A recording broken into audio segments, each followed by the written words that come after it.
กองประชุมประกาศการแต่งตั้งหน่วยพรรคกองว่าการได้จัดขึ้นในตอนเช้าของที่13เดือนสิงหาคม2025นี้ที่ห้องประชุมห้องว่าการเมืองคำเกิดภายใต้การเป็นประธานของสหายบุญยมหลวงบุญมารองเลขาพรรคเมืองโดยมีสมาชิกพรรคหน่วยพรรคห้องว่าการและหน่วยพรรคแนวราวสร้างชาติสหพันธ์แม่หญิงเมืองเข้าร่วมกองประชุมสหายโทมาบุญสูงยาจงวังรองหัวหน้าคณะจัดตั้งเมืองได้ขึ้นผ่านมติตกลงของคณะพรรคเมืองคำเกิดฉบับเลขที่269/คปพลงวันที่4เดือนกรกฎาคม2025ว่าด้วยการบ่งตัวแต่งตั้ง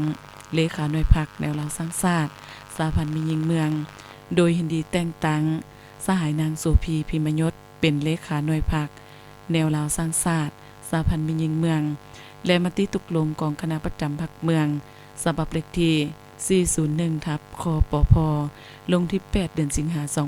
2025ว่าด้วยการบ่งโตแต่งตั้งรองเลขาและ